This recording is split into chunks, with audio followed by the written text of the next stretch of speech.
Hi heroine మోక్ష. ఈ సినిమాలో నాకు ఒక మంచి క్యారెక్టర్ ఇచ్చారు, బట్ సేమ్ టైం నన్ను యాంకర్గా కూడా వాడుకుంటున్నారు మీరు. సో ఫస్ట్ టైం నేను యాంకరింగ్ చేస్తున్నాను, నేనే క్వశ్చన్స్ అండ్ ఆన్సర్స్ అడుగుతుంటాను. ఓకే, ఈ సినిమా కాన్సెప్ట్ ఏంటంటే చెప్పండి డైరెక్టర్ గారు. బేసిక్గా సార్ ఇది సినిమా ఏంటంటే మనకి ఒక సముద్రము ధరణి అనే రెండు క్యారెక్టర్స్ తీసుకున్నాము.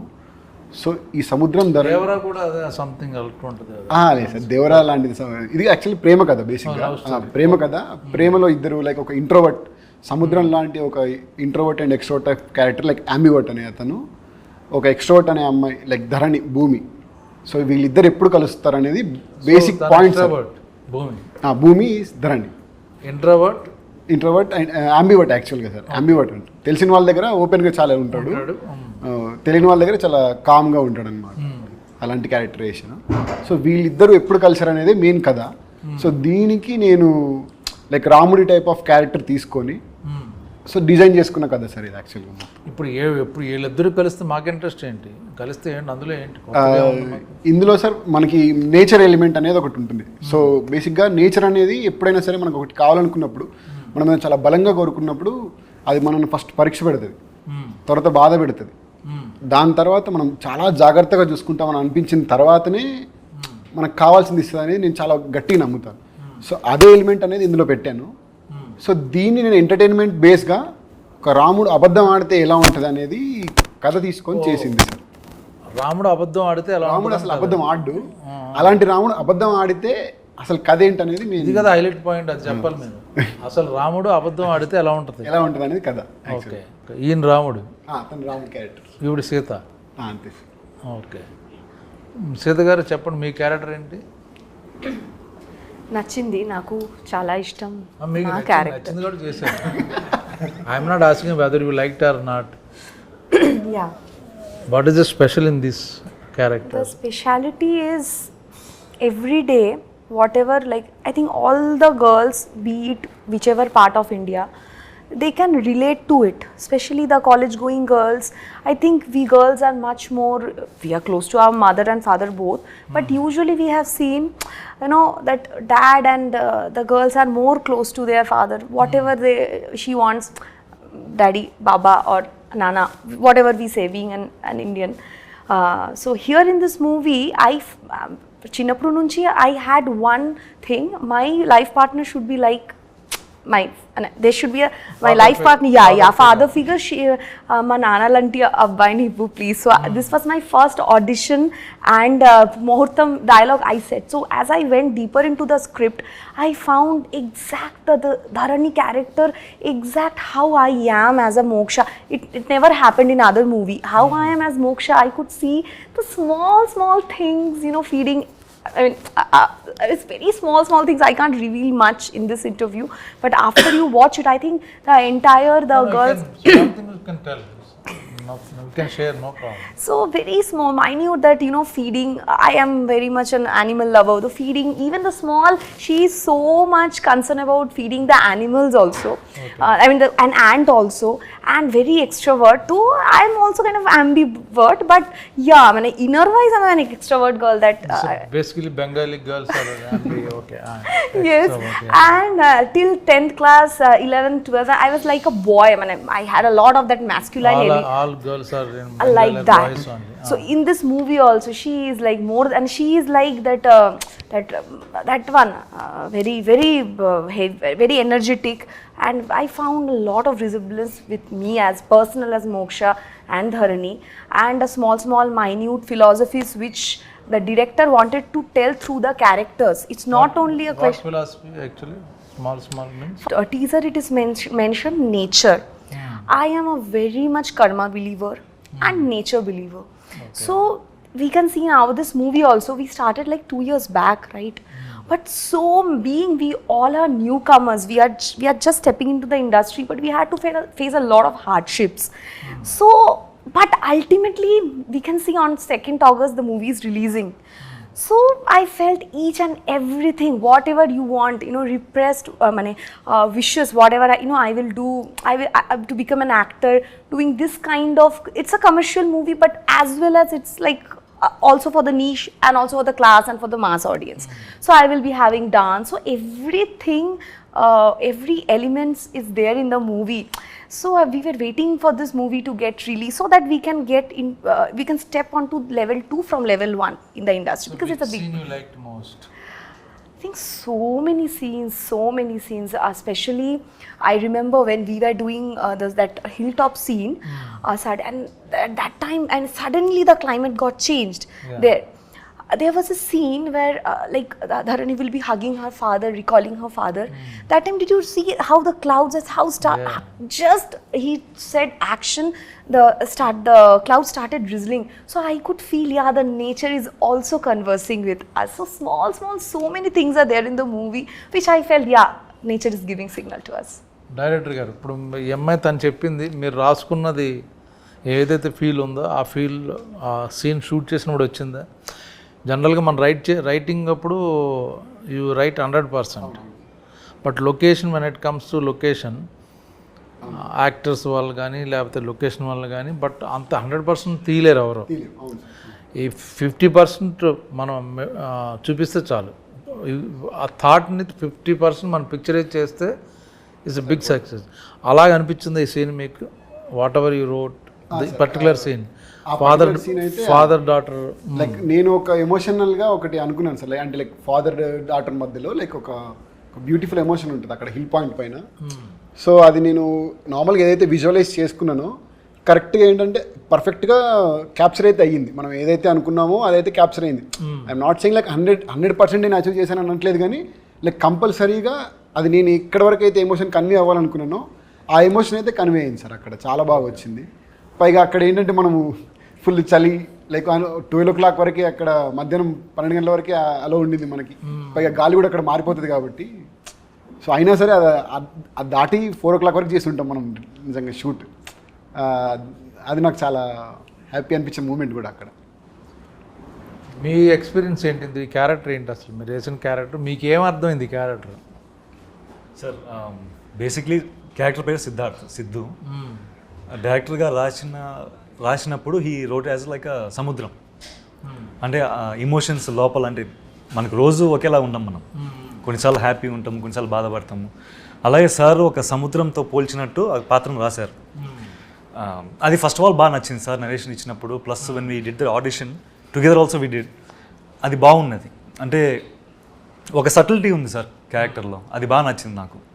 మామూలుగా అయితే మనకి ధూమ్ ధామ్ బాగా చేయొచ్చు, అంటే సినిమాలు జనరల్గా ఉంటాయి కదా, కానీ దీంట్లో మాత్రము ద వే హీ డైరెక్టెడ్, అంటే ప్రతి ఒక్కటి ఎగ్జాక్ట్గా ఇంత చేయండి, అంత చేయండి, ఇలా ఉండాలి, దాని వెనకాల మీనింగ్ ఏంటి అనేది చాలా బాగా చెప్పారు సార్. హోంవర్క్ చేశారు ఈ క్యారెక్టర్? నాకు 2 సినిమాలు చూపించారు actually. He suggested some movies. అంటే ఒక ఇంట్రోవర్ట్ అనేవాడు ఎలా ఉంటాడు, వాడి బాడీ లాంగ్వేజ్ ఎలా ఉంటుంది, వాటి ఎక్స్ప్రెషన్స్, అంటే కళ్ళల్లో ఎక్స్ప్రెషన్స్ ఎలా ఉంటాయి, కొంచెం ఆ బిత్తరితనము, ఆ భయం అనేది ఉంటుంది కదా. అలాంటిది 2 ఇంగ్లీష్ సినిమాలు నాకు రెఫరెన్స్ ఇచ్చారు sir. So that was my first homework assignment he gave. అది చూసినప్పుడు that gave a good idea about ఎలా చేయొచ్చు మనం, ఈ సిద్ధు అనే పాత్ర ఎలా చేయొచ్చు అనేది, ఎలా డిజైన్ చేశారో అర్థమైంది అప్పుడు బాగా. So that was probably the main homework. And so ఆ క్యారెక్టర్కి మీరు ఆపోజిటా, లేకపోతే మీరు వేసిన క్యారెక్టర్కి? Quite opposite sir. Quite opposite. నాకు అలా అనిపించలేదు. నాకు కలిసినప్పుడు మంచి కృష్ణుడు సార్ లోపల, అంటే లోపల ఒక మాస్ ఉంటుంది. నాకు మంచి రాముడిలా అనిపించాడు. కులుమన అంటే సాంగ్స్ బాగా ఎంజాయ్ చేసుకుంటూ చేశాడు. అంటే లైక్ ఈ కథ నచ్చింది, ఈ క్యారెక్టర్ నచ్చింది తనకి, అదంతా చేశాడు. కానీ లోపల ఎక్కడో ఒక చిన్న అంటాడు సార్. సెట్లో ఉన్నప్పుడు చాలా అంటే మీ ముందర రెస్పెక్ట్ ఆబ్వియస్లీ ఉంటుంది, కొంచెం భయం కూడా ఉంటుంది. కానీ మీరు లేనప్పుడు కొంచెము అందరికీ కొంచెం మాస్ పల్స్ ఉంది మన టీంలో. ఎస్పెషలీ యాక్చువల్లీ ధర్ని కూడా చాలా హైపర్ క్యాండిడేట్. మన సినిమాలో పనిచేసిన వెంకటేష్ గారు అయినా, చైతన్య గారు, దివ్య గారు, అందరూ మంచి మాస్ పల్స్ ఉంది. సో వాళ్ళతో మేము క్యారవాన్లో అయినా లేకపోతే సెట్లో అయినా ఇంక అన్నీ మాస్ బీట్లు వేసుకొని కొంచెం మాటలు చేష్టలు అన్నీ అయ్యాయి. బట్ సినిమాలకి వచ్చేసరికి ఇది మొత్తం 60 days అయింది సార్ షూట్. సో ఒక పార్ట్ అంతా లైక్ మనం చేసి ఎన్ని సాంగ్స్ ఉన్నాయి ఇందులో?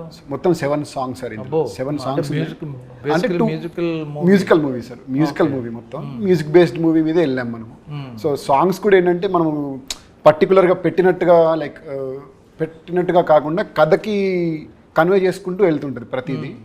సో ఒక 2 bit songs ఉంటాయి, చిన్న 2 bit songs ఉంటాయి. శశాంక్ అని మ్యూజిక్ డైరెక్టర్ సార్, తను he gave the wonderful music అసలు. అదే హను రాఘపూడి సాంగ్, మన నాన్న సాంగ్ రిలీజ్ చేసినప్పుడు ఈ లిరిక్స్ ఎవరు రాశారని అడిగాడు కదా, షాక్ అయ్యాడు. మీకేం మీరు you're good in lyrics song? Sir నేను స్కూల్ నుంచి లిరిక్ రైటర్ సార్ యాక్చువల్గా. నేను ఫస్ట్ రాసింది లైక్ పోయమ్స్ అండ్ లిరిక్స్ రాసుకుంటూ ఉండేవాడిని. సో ఈ సినిమాలో డైలాగ్స్ మీరే రాశారు? డైలాగ్స్ కూడా నేను రాసింది సార్. డైలాగ్స్ కూడా యా. మ్యూజిక్ మీరు కాదు? మ్యూజిక్ కాదు సార్. సో నెక్స్ట్ మ్యూజిక్ కూడా మీరే చేస్తారు? లేదు, వేరే వాళ్ళకి అవకాశం ఇస్తారు అన్నమాట. కంపల్సరీ. ఓకే. ఈ సినిమా ప్రొడ్యూసర్ గురించి చెప్పండి. ప్రొడ్యూసర్ పేరు వచ్చేసి శ్రీరామ్ గారు సార్. శ్రీరామ్ గారు. సినిమా పేరు అలనాటి రామచంద్ర. సో ఈ ప్రొడ్యూసర్ గారు కండిషన్ పెట్టారు, సినిమా తీస్తే it has to be my name, నా పేరు మీద సినిమా. అదేం లేదు సార్, నార్మల్గా సినిమా పేరు ఫస్ట్ స్టార్టింగ్ మేము కడలి అని అనుకున్నాం యాక్చువల్గా. హీరో ఆయన వచ్చాక ఆయన కుదరదు నా పేరు కావాలంటే. లేదు సార్, అట్లా లేదు. బట్ నాకు ప్రొడ్యూసర్ గారు ఫస్ట్ పరిచయం ఏంది లైక్ సురేష్ గారు అని చెప్పి నాకు యూఎస్లో ఒక ఫ్రెండ్ ఉంటారు సార్. సో అన్న ద్వారా ఏంటంటే లైక్ ఒకళ్ళు ఇలా కథ చూస్తున్నారు, నీకేమైనా ఇంట్రెస్ట్ ఉందా చెప్పడానికి అని అంటే లైక్ సరే అన్న ఒకసారి చెప్తాను, లైక్ అవి మాట్లాడతాను, దాని తర్వాత చూద్దాం అన్నప్పుడు విక్రమ్ గారు అని ఒక పర్సన్ కనెక్ట్ అయ్యారు ప్రొడ్యూసర్ గారి తరపు నుంచి. ఫస్ట్ కనెక్ట్ అయ్యి తనతో మాట్లాడాను, లైక్ వాళ్ళు ఎలాంటి కథ చూస్తున్నారు ఏంటి అనేది ఒకసారి ఫస్ట్ తెలుసుకున్న తర్వాత సార్కి కథ చెప్పడం అయితే జరిగింది. లైక్ ఫస్ట్ డిస్కషన్లోనే లైక్ కథ విన్నారు. ఆన్లైన్లోనా ఫోన్లోనా? ఫోన్లోనే విన్నారు సార్. ఆన్లైన్లోనే ఫోన్లో జూమ్ కాల్లో విన్నారు. సో జూమ్ కాల్లో విన్న తర్వాత బట్ నార్మల్గా అందరు జూమ్ కాల్ అనుకుంటే లైక్ ఏదో చెప్పేసి ఉంటాడు, కన్విన్స్ చేసి ఉంటాడు అని కాకుండా pin point to pin point చాలా క్వశ్చన్స్ ఉంటాయి మనకి. కార్పొరేట్ బేస్డ్ ఆఫ్ స్టైల్ కాబట్టి అన్నీ అడిగారు. సో అన్నీ చెప్పాం. లైక్ అన్నీ చెప్పిన తర్వాత సార్ మెయిన్గా మాకు ఇంప్రెస్ అయింది ఏంటంటే కథకు ఒకటి ఇంప్రెస్ అయ్యారు చాలా, అండ్ టీమ్ మీద బాగా ఇంప్రెస్ అయ్యారు సార్. టీమ్ కూడా చాలా బాగా ఇంప్రెస్ అయ్యి సో దట్ ఇంకా ఈ కథను మనం ఎలాగైనా చేస్తున్నాము, ఫర్దర్గా ఇంకా ముందుకెళ్ళు అని చాలా కాన్ఫిడెన్స్ ఇచ్చారు. ఎప్పుడు కూడా ఒక్కసారి కూడా లైక్ ఏదైనా పేమెంట్ విషయంలో కానీ లైక్ సినిమాకి ఇది కావాలి సార్ అన్నప్పుడు లైక్ అడుగుతారు, అది కంపల్సరీ ఉంటుంది. బట్ దానికి మనం కరెక్ట్గా చెప్తే ఈ విల్ ప్రొసీడ్ విత్ దట్ అని అని కంపల్సరీ చెప్తాను. నాకు అర్థమైంది ఏంటంటే నేను ఇప్పుడు కులు మనాలి అని చేశాను కదా షూటింగ్, ఆయన అలాంటి ప్రొడ్యూసర్ దొరకడం మీ అదృష్టం యాక్చువల్గా. అదైతే నిజం సార్. ట్రూను, ఏం కావాలన్నా ఇచ్చి చాలా. ఇప్పుడు ఈ సినిమా ఇక్కడ వచ్చి రిలీజ్ అవ్వడానికి కారణం అయితే like main person is only sir. ఎందుకంటే అతను లేకపోతే ఇక్కడ వరకు అసలు అంటే మాలాంటి కొత్త వాళ్ళని ఇంత దూరం తీసుకొని రావడం అనేది చాలా కష్టం. సో ఆయన్ని ఈజీగా పడేశారు మీరు ఏదో చెప్పి, అంటే మంచి కథ చెప్పి పడేసారు బేసిక్. ఓకే. సో ఇక్కడ ఎన్ని సాంగ్స్? 7 songs అన్నారు కదా. మ్యూజిక్ని మామూలుగా మీకు మంచి బడ్జెట్ ఉంది, అందు మ్యూజికల్ మూవీ, మంచి స్టార్ మ్యూజిషియన్ దగ్గరికి వెళ్ళాలి కదా యాక్చువల్గా. కొత్త హీరో, కొత్త హీరోయిన్, అప్కమింగ్ యాక్టర్, ఇంతమంది ఉన్నప్పుడు మీరు స్టార్ మ్యూజిషియన్కి వెళ్తారు ఎవరైనా? అంటే కొత్త, ఆయన కొత్తనా? అతను first movie sir. First movie ఎలా రిస్క్ తీసుకున్నారు మ్యూజికల్? అంటే సార్ నేను రిస్క్ అనేది రిస్క్ అంటే జనరల్గా ఏంటంటే మనకు బడ్జెట్ లేకపోతే మనం ఫ్రెండ్స్ని వాళ్ళకి ఇస్తాం. మంచి బడ్జెట్ ఉంది, మ్యూజికల్ లవ్ స్టోరీ, కొంచెం పాపులర్ నేమ్ ఉన్న వెళ్తాం కదా ఆటోమేటిక్గా. అది నేను ఆ ఉద్దేశం. ఇప్పుడు సాంగ్స్ పెద్ద ఇంపార్టెన్స్ లేదు, మంచి యాక్షన్ మూవీ, అప్పుడు మ్యూజిక్ డైరెక్టర్ పర్లేదు ఎవరన్నా ఇద్దాం. మ్యూజిక్ చాలా ఇంపార్టెన్స్ ఉన్నది. 7 songs ఉన్నప్పుడు ఏంటి ఆయన దగ్గరికి వెళ్ళారు? స్పెషాలిటీ ఏంటి? అంటే సార్ ఫస్ట్ అయితే శశాంక్ అనే పర్సన్తో నాకు ట్రావెల్ జర్నీ ఉంది, లైక్ ఒక 9 years ఆఫ్ జర్నీ ఉంది. అండ్ నాకు వెరీ కంఫర్టబుల్, లైక్ నాకు ఏం కావాలో నేను అది వెళ్ళి మరి. ఒకేసారి ఒక ప్లేస్ నుంచి వచ్చారా లేకపోతే? మేము టీమ్ సార్, మొత్తం ఒక టీమ్ లాగా ఒక మొత్తం అందరం ఉన్నాం అన్నమాట. అసలు ముందే టీం పెట్టుకుని తర్వాత ట్రై చేశారు మూవీస్? ముందు టీమ్ ఫస్ట్ టీమ్ బిల్డ్ చేసుకున్నాం sir. First team build so చేసుకొని టెక్నీషియన్ మీరు ముందు సెలెక్ట్ చేసి పెట్టేసుకున్నారు. నేను అంటే డైరెక్టర్ అయ్యాక సినిమా కోసం టెక్నీషియన్ సెలెక్ట్ చేసుకోలేదు సార్ మేము. నార్మల్గా షార్ట్ ఫిల్మ్స్ లాగా అలా చేసేవాళ్ళం. అక్కడ చెప్పండి, నేను అడిగా. సో షార్ట్ ఫిల్మ్స్ లాగా చేశారు team చేసిన తర్వాత సో ఆ జర్నీ కంటిన్యూ చేస్తూ వచ్చాం. సో సినిమాకి వచ్చేసరికి లైక్ మార్కెట్ లేదు, నిజంగా మా ఎవరికి మార్కెట్ లేదు, మేము ఎలా వెళ్ళాలి అనేది మెయిన్ థాట్. కాకపోతే నాకేంటంటే తనతో కంఫర్టబిలిటీ ఎక్కువ ఒకటి, అండ్ నాకు అంతకంటే ఏంటంటే ఎక్కువ నమ్మకం. అంటే సినిమాకి కావాల్సిన దాన్ని కంపల్సరీ తను పర్ఫెక్ట్గా ఇస్తాడు, 100% న్యాయం చేస్తాడు అనేది నేను నమ్మాను. అది 100%గా న్యాయం చేశాడు. అలానే వచ్చింది మ్యూజిక్, బాగా పాపులర్ అయినాయి, చాలా బాగా వచ్చాయి అసలు మ్యూజిక్. కానీ అతను ఎక్కడ ఇప్పుడు ఒక యాక్చువల్ నెంబర్ 1 సాంగ్ నాన్న. That is actual. నాన్న కరెక్టే, నేను సరదాగా అన్నా, మాదే నెంబర్ 1 సాంగ్. Absolutely. నాకైతే సార్ అన్ని నెంబర్ 1 నేను. ఓకే. సో తను లైక్ ఏంటంటే ఫస్ట్ తన్ని కూడా అంటే అంత ఈజీగా సెలెక్ట్ అయితే చేయలేదు సార్. ఇప్పుడు లైక్ ఏదో నాకు తెలిసిన పర్సన్ అని చెప్పేసి ప్రొడ్యూసర్ గారికి పరిచయం చేసి అయితే అలా ఏం చెప్పలేదు. ఫస్ట్ ఈ మూవీ థీమ్ ఒకటి కంపోజ్ చేయించాము. ఆ మూవీ థీమ్ విన్న తర్వాత ఈ క్వాలిటీ ఆఫ్ బేస్ వస్తుంది సార్ మనకి అని చెప్పాము. సో దాని తర్వాత అప్పుడు సార్ కన్విన్స్ అవ్వడము అలా జరిగింది. ఇప్పుడు ఈ సినిమా నేను ఇప్పుడు ఓటీటీలో చూద్దామని అనుకోవచ్చు, థియేటర్లో ఎందుకు చూడాలి అని ఏమైనా చెప్పగలరా? నేను ఇప్పుడు అలనాడు రామచంద్రుడు, కొత్త వాళ్ళు, నేను ఓకే బాగుందంటే ఓటీటీలో చూద్దాం అనుకుంటాను. కాదండి తప్పకుండా థియేటర్లో చూడాల్సిన సినిమా అని మీరు నన్ను కన్విన్స్ చేయగలరా? Compulsory sir. అదేంటంటే నార్మల్గా ఏంటంటే ఇది sound based of movie sir. బేసిక్గా ఈ సినిమానే సౌండ్ బేసింగ్ సౌండ్ టీవీలో కూడా వస్తుంది. థియేటర్లో ఎక్స్పీరియన్స్ అనేది సార్ ఇది థియేటర్ ఎక్స్పీరియన్స్ ఏంటంటున్నా, థియేటర్ ఎక్స్పీరియన్స్ అనేది దీంట్లో మంచి ఫీల్ ఉంది సార్ అది. సో మనం ఏంటంటే లైక్ ఒక బ్రీజీ ఫీల్ అవ్వడానికి అయితే కంపల్సరీగా థియేటర్కి వచ్చే చూడాలి ఈ మూవీని. ఎందుకంటే ఇందులో ఉన్న ఎమోషన్ కానీ అంతా ఏంటంటే ఒక నేచర్ టైప్ ఆఫ్ రిలేటెడ్గా చెప్పాము. సో దీన్ని అంతా ఒక packed of so basically visual treat చాలా ఎక్కువ ఉంటుంది. డైలాగ్ డ్రామా కాకుండా విజువల్ ట్రీట్ చాలా ఎక్కువ ఉంటుంది. విజువల్ ట్రీట్ కానీ సో మీరు నేచర్ మీద సినిమా అనుకుంటున్నారు కాబట్టి, సో అలాగే పిక్చరైజ్ చేశారు కాబట్టి మొత్తం ఆ ఎక్స్పీరియన్స్ ఫీల్ అవ్వడానికి థియేటర్లో చూడాలంటారు. ఓకే. సో మీకెందుకు ఇందులో ఏం నచ్చింది, ఏం పాయింట్ నచ్చింది? అంటే సినిమాల కథలో ఇప్పుడు హీరోయిజం, ఇంట్రడక్షన్, సాంగ్, ఫైట్, కొత్త హీరోలు అనుకుంటారు, కాకుండా సాఫ్ట్ ఒక cute love story or feel good మూవీలో మీకు ప్లస్ ఏమవుద్ది ఇప్పుడు ఇందులో? మీరు చెప్పింది కరెక్టే సార్. అంటే మామూలుగా హీరోయిజం మనం వెళ్ళాలా, జనాల్లోకి వెళ్ళాలా, మాస్ చేద్దాం, అది ఖచ్చితంగా ఉంటుంది లోపల. కానీ డైరెక్టర్ గారి కథ ఉంది అని అప్పుడు డిస్కషన్ వచ్చినప్పుడు ఒకటేంటంటే ఆయన నెరేట్ చేసిన విధానం, ఆబ్వియస్లీ అందుకే నాకు తెలిసి అందరం కొంచెం ఫ్లాట్ అయిపోయినాం అక్కడే. ఆయన ఇచ్చిన విజువల్స్ చెప్పేటప్పుడు ఆయన ఇచ్చిన విజువల్స్ ఆయన ఫీల్ అయ్యి ఆయన ఫేస్లో కొంచెం ఎక్స్ప్రెషన్స్ చాలా బాగా చెప్తారు ఆయనే. సో చెప్పేటప్పుడు ఓ ఇలా ఉంటుంది పాత్ర, ఇలా ఉంటుంది, సీన్స్, ఇమోషన్స్ అని ఇలా ఉంటాయి అని అది ఫస్ట్ బాగా నచ్చింది సార్. దాని తర్వాత అవును ఈ పాత్ర అనేది చాలా సాఫ్ట్ క్యారెక్టర్. అంటే వాడు సిద్ధార్థ్ అనేవాడు భయస్థుడు, ఒక ఫ్రెండ్తో తప్ప, 2-3 ఫ్రెండ్స్తో తప్ప చాలా భయస్థుడు, నలుగురిలో కలవడు. సో అలాంటి పాత్ర అంత కామ్ డౌన్ సటిల్ క్యారెక్టర్ చేయడం అనేది ఛాలెంజింగ్ ఉంటుంది, బాగుంటుంది. సార్ కూడా అప్పుడు బాగా ఇన్పుట్స్ ఇచ్చి మేము కొంచెం విజువలైజ్ చేసిన తర్వాత ఒకసారి మేము ఆడిషన్ చేసిన తర్వాత ఓకే ఇలా చేస్తే మనకు ఒక ఛాలెంజ్లా ఉంటుంది. ఎందుకంటే మన బాడీ లాంగ్వేజ్ మార్చుకోవాలి, ఇలా ఫుల్ మనం మాట్లాడి ఫ్రీ ఉండేంత ఉండదు పాత్రలో అయితే. సో ఆ ఛాలెంజ్ బాగా నచ్చింది sir. But still end of the day కథనే హీరో కాబట్టి కథ చాలా బాగుంది, ఎమోషన్ చాలా బాగుంది. సో అది నడిపిస్తారు కాబట్టి అది నచ్చితే ఇంకా మనకు కూడా ఒక మంచి పేరు వస్తుందని. ఓకే. ఇప్పుడు ఆకాష్ మా ఇద్దరు కాంబినేషన్ లేదు యాక్చువల్గా, ఒక విధంగా చూస్తే కథ ప్రకారం. అది ఎలా క్రియేట్ చేశారు ఏంటి అది చెప్పండి పర్లా. అదేదో మనకి సస్పెన్స్ వెళ్ళిపోయి మొత్తం తెలిసిపోద్దని కాదు, ఇది బాగుందంటే చూసేవాళ్ళు ఉంటారు. ఏంటి నేను యాక్ట్ చేసిందేమో చిన్నపిల్ల కూతురు, ఆ అమ్మాయి ఈ అమ్మాయి అయింది. బట్ ఏంటి ఆ స్టోరీ ఏంటి? అమ్మాయికి ఏంటంటే ఒక ఆర్మీ ఆఫీసర్ హిల్ స్టేషన్లో ఉన్నాడు, స్టేషన్లో ఉంటారు, ఆయన చనిపోయాడు. ఏంటది? చనిపోయిన తర్వాత ఏంటంటే వాళ్ళ ఫాదర్తో ఉన్న ఒక ఎమోషన్స్ ఏదైతే ఉంటుందో కథ ఉంటుంది కదా సార్. మనకు పావురం కథ ఒకటి చెప్పాం కదా మనం. నేను పావురం కదా, అప్పుడే పుట్టిన ఒక పావురము తను ఎగరాలనుకొని నైట్ అంతా ఎగురుతూ తిరుగుదాం అని చెప్పేసి స్టార్ట్ చేసి ఎగురుతుంది.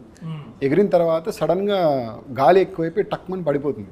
లైక్ ఆ నేచర్ని తను ఫేస్ చేయలేక పడిపోగానే ఆ ఉరుములు మెరుపులు వర్షం అది స్టార్ట్ అయ్యేసరికి ఇంకా చాలా ఎక్కువ భయం అయిపోయి దాక్కోవడం స్టార్ట్ చేస్తుంది.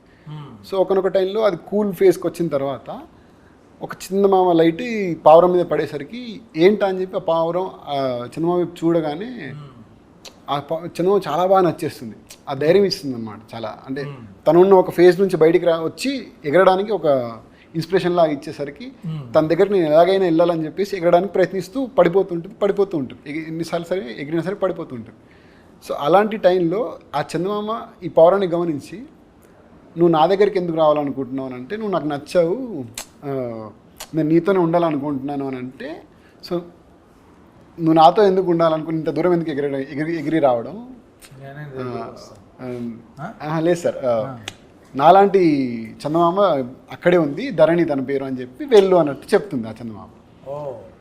సో అలాగా బ్యూటిఫుల్ స్టోరీ అందరికి తెలియాలి కదా ఎంత ఫీల్ ఉందన్నది. సో అప్పుడు అది పావురం తిన దగ్గరికి వస్తుంది. సో వీళ్ళిద్దరు సేమ్ ఎలా కలిశారు అతని క్యారెక్టరేషన్ బేస్ తీసుకొని చెప్పిన కథ సార్ ఇది. సో ఆ పావురానికి ఇతని కథకి సింక్ ఉంటుంది అనమాట. సో దీన్ని బట్టి కథలో అన్ని పాయింట్స్ మనకు రివీల్ అవుతూ ఉంటాయి. సో మీరు ఏం చేయాలంటే అసలు ఇప్పుడు చెప్పిన మ్యాటర్ చాలా బాగుంది. అదే యాక్చువల్లీ వీడియో ద్వారా విజువల్గా కానీ వేరే వాయిస్ ఓవర్లో కానీ రిలీజ్ చేస్తే నాకు నిజంగా నచ్చింది. సడన్గా something new this is. So మళ్ళీ ఇంకోటి ఏంటంటే సార్, ఇప్పుడు మీకు చెప్పాను ఆల్రెడీ, మీరు చేసి ఉంటారు సీన్స్ కూడా కాబట్టి, మీరు చనిపోయిన తర్వాత ఏంటంటే పాపకి మీ ప్రతి ఒక్క పాయింట్ ఇంపార్టెంటే. లైక్ ఏంటంటే ఇప్పుడు డ్రెస్ కానీ, డ్రెస్ దగ్గర నుంచి ప్రతి వస్తువు ఇంపార్టెంటే, మీరున్న ఇల్లు కానీ, సో అన్నీ ఇంపార్టెంటే అనమాట. సో మీరు చనిపోయిన తర్వాత ఒక 14 ఇయర్స్ లిటరల్ 14 ఇయర్స్ ఒక 14 ఇయర్స్ తర్వాత తను అక్కడికి రావాలనుకుంటుంది. అంటే మళ్ళీ మీరు చనిపోయిన తర్వాత ఏంటంటే మీలాంటి అబ్బాయి తన లైఫ్లో వచ్చిన తర్వాతే మీ దగ్గరకు వచ్చి మిమ్మల్ని కలిసి మీకు పరిచయం చేద్దాం అనుకుంటుంది యాక్చువల్గా. సో ఆ ఎమోషన్ బేస్లో ఏంటి అని అంటే తినకు చాలా ఇంపార్టెంట్ అయింది ఏంటంటే షర్ట్స్, మీ షర్ట్స్. సో తను రెగ్యులర్గా మీ షర్ట్స్ వేసుకుంటూ ఒక ఫాదర్ షర్ట్స్ వేసుకుని ఫాదర్ తనతో ఉన్నట్టుగా ఒక ఎమోషన్ ఫీల్ అవుతూ వస్తుంటుంది కదా. సో తను ఎలా వచ్చింది అనేది ఒక ఎమోషనల్ కనెక్టివిటీ ఉంటుంది కథలో. So nice. ఎంత ఫీల్, ఎంత బ్యూటిఫుల్ ఇన్సిడెంట్ మీరు ఎందుకు దాచుకుంటున్నారు ఇప్పుడు చెప్తుంటేనే తను ఫీల్ అవుతుంది. సో అది ఆడియన్స్ తెలిస్తే అరే ఈ సినిమా చూడాలి అని ఒక చిన్న ప్రతి కూతురికి తండ్రి అంటే చాలా ప్రీషియస్ సార్. చిన్న చిన్న ఎలిమెంట్స్ కూడా వాళ్ళు చాలా బాగా చూసుకుంటారు తండ్రిని. నాకు నచ్చిన పాయింట్ అదే, మీరు ఇప్పుడు ఏదైతే చెప్పారో ఆ సీన్ వినగానే నేను చేద్దాం అనుకున్నాను యాక్చువల్గా. సంథింగ్ న్యూ, సంథింగ్ డిఫరెంట్ ఇది. అది ఆ సీన్ అయితే అద్భుతంగా ఉంది. ఏదైతే తను వచ్చి లాస్ట్లో మీరు ఏదైతే చెప్పారో అది ఎలాగ ఉంటుంది అన్నదే ఆడియన్స్ చూస్తారు, ఎలా జరుగుద్ది అన్నది క్యూరియాసిటీ. సో మనం పెద్ద దాచక్కర్లా. సో ఇలాంటి సినిమా అంటే ఈ లవ్ స్టోరీ తీయాలని ఎందుకు డిసైడ్ అయ్యారు? ఫన్ ఫిల్మ్ చేయొచ్చు, యాక్షన్ సినిమా, థ్రిల్లర్ చేయొచ్చు. అంటే మీకు అంటే సార్ నాకు యాక్షన్ మూవీస్ అంటే ఇష్టమే, బట్ ఇంకా లైక్ ఫస్ట్ మూవీ నాకేంటంటే ఒక ఫీల్ గుడ్ మూవీతో వెళ్దాము అని అనుకున్నాం. అంటే కథ యాక్టర్స్ కాకుండా మెయిన్ కథే హీరో అనుకొని మెయిన్గా సెలెక్ట్ చేసాము. సో దానికి ఫ్రెష్ ఫేస్ చూస్తున్నప్పుడు లైక్ వంశీతో కనెక్ట్ అవ్వడం జరిగింది, తనతో ఒకసారి ఇంటరాక్షన్ చేయడం జరిగింది. నాకేంటంటే తను ఒక చిన్న షార్ట్ ఫిల్మ్ ఉంటుంది సార్, ఒక లుక్ ఉంటుంది అందులో, ఒక దాక్కుని ఇలా చూస్తున్నట్టు ఒక లుక్ ఉంటుంది. సో అది చూసిన వెంటనే తన కాంటాక్ట్ తీసుకొని తనతో మాట్లాడాను. ఫస్ట్ తన గొంతు ఏంటి, తన గొంతు ఎలా ఉంది అసలు ఫస్ట్ అది చూసుకున్నాను. దాన్ని పిలిపించి ఆడిషన్ చేసి అండ్ లైక్ తను పిలిపించి ఆడిషన్ చేశాను. ఆడిషన్ చేసిన తర్వాత లైక్ అప్పుడు ఇంకా తను పర్ఫెక్ట్ ఈ రోల్కి ఉన్నాడు అండ్ ఫ్రెష్ ఫేస్గా ఫీల్ అవుతారు. పర్ఫెక్ట్గా యాప్ట్ సార్ యాక్చువల్గా అతను. అంటే ఒక బాడీ లాంగ్వేజ్తో వచ్చాడు. నేను చెప్పాను అనమాట రాకముందు లైక్ ఈ క్యారెక్టర్ ఇది అని చెప్తే తను ఆ పర్టికులర్ ఒక మేనరిజంతో వచ్చాడు. నేను ఏదైతే ఒక మేనరిజం కావాలనుకున్నానో దానికి, సో అలాంటి మేనరిజంతో వచ్చి పర్ఫార్మెన్స్ చేసేసరికి లైక్ ఐఎమ్ వెరీ ఇంప్రెస్డ్. నాకేం ఎలా చెప్పారంటే మీ ఫ్రెండ్ ఎవరు ఆ మేనరిజం మీరు డిస్కస్ చేస్తుంటే అది ఆయన నెట్వర్క్లో ఆయన వినేసి ఆ మేనరిజం పట్టుకుని మిమ్మల్ని ఇంప్రెస్ చేయడానికి వచ్చాడు. లేదు సార్, అంటే నేను నార్మల్గా ఒక మేనరిజం కాబట్టి లేదు సార్, అంటే ఈ thought of one mannerism for this character. He came with the same mannerism but actually he came to know behind Yeah, already. లేదు సార్ అలా ఏం లేదు. He's an impressive, yes. అలా ఏంటి అలా పడేసాడు అర్థమైంది. నార్మల్గా ఎప్పుడు మేనరిజం అనేది డిస్కస్ ఎప్పుడు చేయలేదు సార్. నార్మల్గా అంటే ఒక మేనరిజం యూనిక్గా కావాలనుకున్నాను, కానీ యాక్టర్ని సెలెక్ట్ చేసిన తర్వాత అతని యూనిక్నెస్లో ఏముందని తీసుకొని వద్దాం అనుకున్నాను. ఇంకా క్యారెక్టర్స్ ఎవరెవరు మెయిన్ క్యారెక్టర్స్ ఇందులో? Hero heroine, heroine main character sir. అంటే ప్రతి క్యారెక్టర్ మెయినే సార్. ఫ్రెండ్స్ లేకపోతే ఫ్రెండ్స్ క్యారెక్టర్, పేరెంట్స్ ఉన్నారా లేకపోతే పేరెంట్స్ కూడా ఉన్నారు క్యారెక్టర్స్ ఇందులో సినిమాలో? లైక్ మొత్తము 12 to 13 క్యారెక్టర్స్ ఉంటారు సార్. మెయిన్ క్యారెక్టర్స్ వచ్చేసి మనకి 5 క్యారెక్టర్స్ ఉన్నాయి సార్ మొత్తము. సో ఈ 5 ఎలిమెంట్స్ లానే మనం ఎవరెవరు ఏంటి అలాగా? ఈయన ఏంటి ఎలిమెంట్ అంటే? హీరో ఎలిమెంట్ వచ్చేసి సముద్రం ఎలిమెంట్, హీరోయిన్ వచ్చేసి భూమి సార్, భూమి. సో సుధమ్మ గారు వచ్చేసి వాల్కెనో టైప్ ఆఫ్ క్యారెక్టర్ అనమాట. అంటే లైక్ సముద్రం కదలాలి, అగ్ని లిటరల్ ఏమైనా కదలాలంటే లైక్ తను అవుట్ ఆఫ్ ద బస్ చేయాలి కంపల్సరీగా. అండ్ తిన ప్రేమని చెప్పడానికి కానీ, ఇప్పుడు మీరు టీజర్ చూసుంటారు, ట్రైలర్ చూసుంటారు, ఇతని ప్రేమని చెప్పడానికి ప్రయత్నిస్తున్నాడని మనం అందులో కన్వే చేసాం కరెక్ట్గా. సో అతని ప్రేమని చెప్పడానికి పుష్ చేసే ఏదైతే దారి ఉంటుందో అది దారి ఏంటంటే లైక్ చైతన్య గారిపాటి గారు కానీ, దివ్య గారు కానీ, స్నేహ గారు కానీ. మీన్స్ అందులో ఏంటి? గాలి సార్, గాలి క్యారెక్టర్. వీళ్ళు ముగ్గురు చేసింది లైక్ ఎయిర్ క్యారెక్టర్ అనేది చేశారు. గాలి, చైతన్య, నీరు, సముద్రం, భూమి, గాలి అండ్ వాల్కెనో, ఆకాశం మీరు సార్. అండ్ ఆకాశం మీరు sir. The most important character ఆకాశం. నేను ఆకాశం అండి. Your name also, I think sir's father's name only kept, right? So ఆకాశం క్యారెక్టర్ ఒకటి ఉంటుంది సార్. అదేంటంటే లైక్ త్రూ అవుట్గా మూవీలో మనకి ఇప్పుడు సముద్రాన్ని భూమిని కలిపినట్టుగా ఆకాశం అటువైపు వెళ్తుంది, ఇటువైపు వెళ్తుంది. సో ఇవి రెండు రిసెంబల్స్ లాగా మీ క్యారెక్టర్ తీసుకొని చేసింది. సో ఇన్ని ఇంటర్వ్యూస్ చేశాను, ఇన్ని సినిమాలు చేశాను, బట్ ఒక క్యారెక్టర్ గురించి, ఒక ఫీల్ గురించి డైరెక్టర్ చెప్తుంటే ఫస్ట్ టైం హీరోయిన్ తను ఎక్కడో ఐడెంటిటీ చేసుకుని ఏదో మొత్తాన్ని తను ఫీల్ అయింది, ఎమోషనల్గా టచ్ అయింది అనమాట. సో డెఫినెట్గా మా ఎపిసోడ్ అయితే మటుకు అదిరిపోద్ది, అది గ్యారంటీ. ఎందుకు మేము చేసాం కాబట్టి, మేము చూసాం కాబట్టి అది కన్ఫామ్. మిగతా అన్నీ మీరు చూసుకోండి. ఆగస్టు 2వ తారీఖున అలనాటి రామచంద్రుడి సినిమా వస్తుంది. Beautiful love story, different movie. ప్రతి ఒక్కళ్ళు అదే చెప్తారు, బట్ ఫీల్తో నేను ఇంటర్వ్యూ చేస్తే అమ్మాయి ఎడ్ చేసింది. సో అంత బాగుంటుంది సినిమా, తప్పక చూడండి. కొత్త వాళ్ళు కొత్త స్పిరిట్తో, కొత్త ఐడియాతో మీ ముందుకు వస్తున్నారు. ఆగస్ట్ 2 అలనాటి రామచంద్రుడు. నేను రామచంద్రుడు కాదు, మీకు సినిమా చూస్తే తెలుస్తుంది. ఆగస్ట్ 2కి మన మూవీ అలనాటి రామచంద్రుడు థియేటర్స్కి రిలీజ్ అవుతుంది. Please request to all the అందరికీ తెలుగు ఆడియన్స్, ప్లీజ్ హాల్స్కి వచ్చి తప్పకుండా చూడండి. అండ్ మాకు ఇంకా సపోర్ట్ అండ్ లవ్ కావాలి because we are all new. Thank you so much, చాలా ధన్యవాదాలు. మన సినిమా అలనాటి రామచంద్రుడు ఆగస్ట్ 2న రిలీజ్ అవుతుంది. It's a beautiful musical treat. మీ అందరికి ఒక మంచి ఎమోషనల్ సినిమా మేమందరం తీసుకొస్తున్నాము. మీ అందరూ చూసి ఎంజాయ్ చేస్తారని మనస్ఫూర్తిగా ఆశిస్తూ థ్యాంక్ యూ సో మచ్. ఖచ్చితంగా చూడండి. ఆగస్ట్ 2న మా సినిమా రిలీజ్ అవుతుందండి, అలనాటి రామచంద్రుడు. ఒక మంచి ఎమోషనల్ రైడ్ అండ్ ఒక ప్రశాంతమైన మూవీ చూసిన ఫీలింగ్ అయితే మీకు కంపల్సరీ కలిగిస్తామని నమ్ముతున్నాము. కంపల్సరీ వచ్చి చూడండి మా థియేటర్కి. Thank you so much.